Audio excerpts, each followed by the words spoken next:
7h, 9h, Europe 1 Matin. La page culture d'Europe 1 Matin avec le livre du jour, Nicolas Caro. Ce jour, grand roman américain, il est signé Nathan Hill. Nathan Hill qui publie peu mais bien. Son précédent et premier roman date de 2016. Énorme succès, Les fantômes du vieux pays. Et le revoilà avec un roman génial, Bien-être, c'est le titre chez Gallimard. Un grand roman américain comme ils savent le faire. Alors que raconte ce livre ? Une histoire d'amour. La rencontre est très belle. Dans les années 90, en 93 exactement, à Chicago, Jack est photographe. Enfin, il essaye. Il a quitté son Kansas natal pour tenter sa chance. Il habite dans un petit studio, dans une ancienne usine réhabilitée, en logement pas cher. Juste en face de lui, en vis-à-vis, il y a l'appartement d'Elisabeth. Très belle. Enfin, belle lui paraît trop simple. Il aime sa démarche joyeuse, rebondissante, élégante, etc. Il la voit passer devant sa fenêtre. Il a un peu honte de regarder d'ailleurs. Alors, il se force à détourner le regard. Il se concentre sur le roman qu'il lit. Mais elle, de son côté, vous aviez deviné, elle fait pareil, elle le trouve beau, même s'il est malingre et caché sous des gros pulls. Justement, elle aime bien son air concentré, à ce qu'il fait. Et bon, bien entendu, ils vont finir par se rencontrer pour de vrai. Je vous raconte pas comment, mais coup de foudre, passion, etc. De toute façon, assez vite, on prend 20 ans dans la vue. Et ils sont toujours ensemble ? Oui, elle est psy maintenant, ils ont un fils, Toby, un peu pénible le Toby, il n'écoute rien, il passe son temps à jouer à Minecraft, le jeu vidéo. Elisabeth fait des expériences de psychologie sociale avec lui, mais il est désespérant. Vous lirez. À ce moment-là, ils sont en train d'acheter leur premier appartement sur plan et c'est l'occasion de faire un peu le bilan de ce qu'ils sont devenus. Et par exemple, quand ils découvrent l'appartement grâce à une visite virtuelle, leur ami, qui est aussi le promoteur immobilier, montre à Jack la suite paternelle. La quoi ? La suite paternelle. Ça se fait beaucoup, lui dit-il. Mais donc, Jack comprend que Elisabeth veut faire chambre à part, sympa. Mais non, c'est juste pour des questions pratiques, dit-elle. Ouais. Enfin, de toute façon, Jack doit retourner faire ses exercices. Depuis quelque temps, il mesure tout avec une montre connectée. Alimentation, santé, sport, même sexualité. Rien n'échappe à son appli qui lui dit maintenant quoi faire pour son bien-être.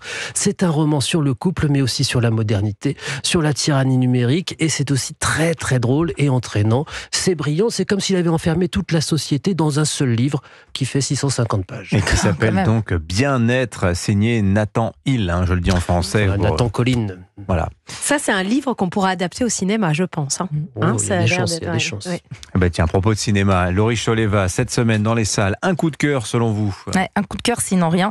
L'amour ouf, le nouveau film signé Gilles Lelouch, après avoir été présenté en compétition au Festival de Cannes. Il sort enfin sur grand écran et c'est l'événement de cet automne. Voilà, sur fond d'une bande originale absolument géniale et d'hommage au cinéma sous toutes ses formes. L'amour ouf raconte une grande histoire d'amour épique comme le cinéma sait si bien les raconter. Une fresque contrariée entre deux personnages, Jackie et Clotaire, deux adolescents qui ne viennent pas du même milieu social mais qui s'aiment éperdument. Seulement voilà, Clotaire, il a tendance à faire les mauvais choix, à traîner avec les mauvaises personnes, ce qui va le séparer de Jackie pendant 12 ans. On était les mêmes, toi et moi.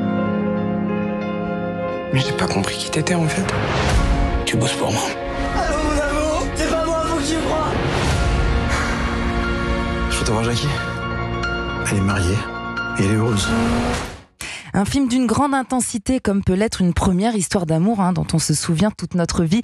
Il faut dire que le casting est génial. Mallory Vanek et Malik Frika pour jouer Jackie et Clotaire enfant. Et puis Adèle Exarchopoulos et François Civil incarnent les deux ados arrivés à l'âge adulte. L'amour ouf, c'est vraiment une déclaration d'amour à l'amour sous toutes ses formes. Écoutez Adèle Exarchopoulos en parler. C'est quand même une enfant qui a perdu sa maman très jeune. Et du coup, les deux Jackie, et adulte et enfant, Mallory et moi, ont un lien extrêmement fusionnel avec Alain Chabat, qui a essayé d'avoir un peu tous les rôles. C'est rare de voir des scènes avec autant de pudeur et autant d'amour. Normalement, on a tendance dans une scène à mettre notre cœur dedans et du coup à s'envoyer des grandes tirades de déclarations.